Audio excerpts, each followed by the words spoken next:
Hello, my name is Melissa Molinix, and I'm the nurse educator here at NOPH. And today we're going to talk about COVID-19 patient screening. So, forms, how you would get to the forms that you need would be to go to your O drive and then go to private and then TOL and then nursing share and then the unit that you're on. And then there'll be a folder that says COVID, and you want to click on that to find the forms that you need. So our screening and screening documentation. So as you can see here, the RN uh, can complete all aspects of the screening process. They lead the team. Um, the documentation, we have the screen form, and then we have avatar. We need to do, if we have a positive screen, a note. If we have uh, a note and also vitals. If we have a negative screen, all we need to do is put in vitals. And when we put in the temperature vital for this screening, we want to make sure that we're also adding in a comment specifying whether it's a positive or negative screen. And the LPN may complete and document COVID-19 screenings as well. And we're going to be using the temperature. We're going to be taking the temperature. And the TPW may take temperatures and alert nurses when patients are symptomatic. So our RNs and our LPNs may complete the screen and may input the vitals and the comment. The TPW may do vitals in all other situations, but for this particular screen, it's outside of their scope of practice to put in the comment section whether it is a positive or negative screen. Therefore, the LPN or the RN need to do it for this screen. So how the screening process is going to work is the admission unit or A200 or any other units that have higher precautions for various reasons. They're to screen each patient 3 times a day using the TID weekly patient COVID-19 screening. And all the other units are just going to be screening twice a day using the BID weekly COVID-19 screening record. So both screenings are going to be utilizing a lunch and a bedtime screening, but for our admitting unit and any higher precaution unit, we're going to add the addition of a 6 a.m. screen. And if we have a patient that is refusing, we want to try multiple attempts to obtain the temperature of a refuser. And as you can see on the screen, we have our TID patient COVID-19 screening record and a little diagram of when we're to do what screening form we're supposed to do for what unit. So what do we do for our refusers? Well, we need to try different communication techniques with our patients. And many of you are very good at these techniques. You've done them before. I've actually witnessed you doing them before, but just to recap, transparency. So we're doing this because we need to make sure you're all safe.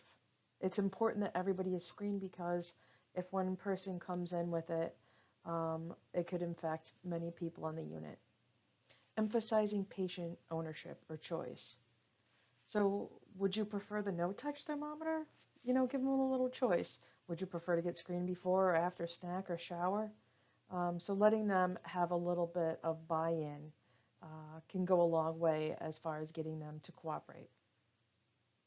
Partnering with patients, letting them know that they're important to help the screening process work, that they're a partner with us to keep everybody safe. And we want to also identify the small steps.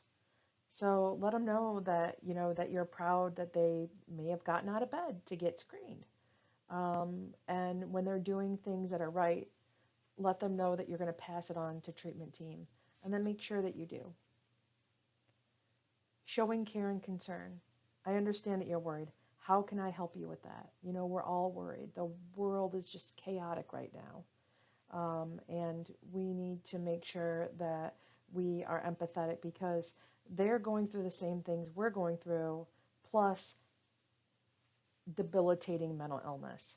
So we need to be sensitive that you know they have needs and they are worthy of our care and concern.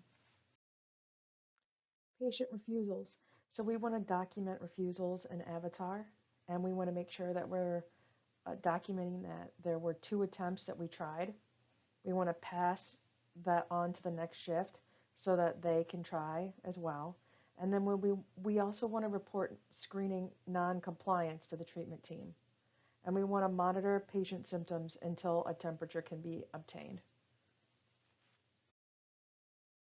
So when we're screening our patients, we want to ask them, you have any new cough, trouble breathing, any wheezing or shortness of breath? Do you have any sore throat? Do you have any diarrhea, chills or muscle aches? Is there any new loss of sense of smell or taste? And if they say yes, we need to ask, is it mild? Have you had it for a while? Because, you know, we have patients that may have a history of chronic sinusitis, COPD, or asthma, or they may be a smoker and say, oh, I've had this smoking cough for the last 3 years. So we need to check those sort of variables as well. So procedure. So if we do have a patient that has a temp over 100, we want to immediately notify the MD and the supervisor. We want to list on the form any positive screen findings. We want to document any sort of positive screen and all actions taken in an avatar note. And that avatar note needs to include symptoms, temperature, notification of the nursing supervisor and the provider, the MDOD, and any other actions that you took in response to the positive screening. And then we want to document all vitals, whether they're positive or negative, in the vitals section of Avatar, and include a comment describing a negative or positive screen. And again, the only ones who can do that documentation are LPNs or RNs. We want to place the form in a designated binder on the unit. We want to file the form in the patient's chart weekly. Saturday night shift. Night shift places the patient labels on the new forms for each patient and places them in a binder to be used Saturday or Sunday morning and the rest of the week. So night shift will actually tally the results on that. An example is to the bottom left hand of your screen there.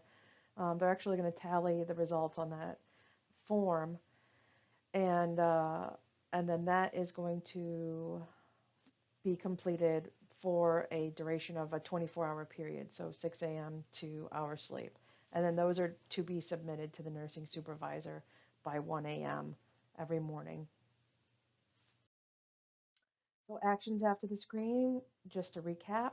So let's say you have a positive screen. You need to get on the phone to the MDOD and the nursing supervisor. They'll give you information of what you need to do next. I wish I could tell you exactly what our policy is to do next, but everything with this virus is changing, you know, daily, weekly, and at times hourly. So our procedures are going to change. But whatever happens, we then need to write an independent progress note. What were the symptoms, the temperature, who did we notify, what did we do, did we isolate them, did we send them to the ER, did we transfer a unit, and then we need to record those vitals in Avatar, and we need to include the comment describing that it was a positive screen. If it's a negative screen, we need to record vitals in Avatar and include comment describing it was a negative screen. And if it's a refusal, we need to let the next shift know and pass it on to treatment team. But we also need to document that we tried 2 attempts to get them to comply. So that is the end of this education. Go ahead and click the X in the upper right of the course to begin the test. And if you have any questions, go ahead and feel free to ask your supervisor. And if you have questions after that, you can go ahead and contact me. Thank you. Have a nice day.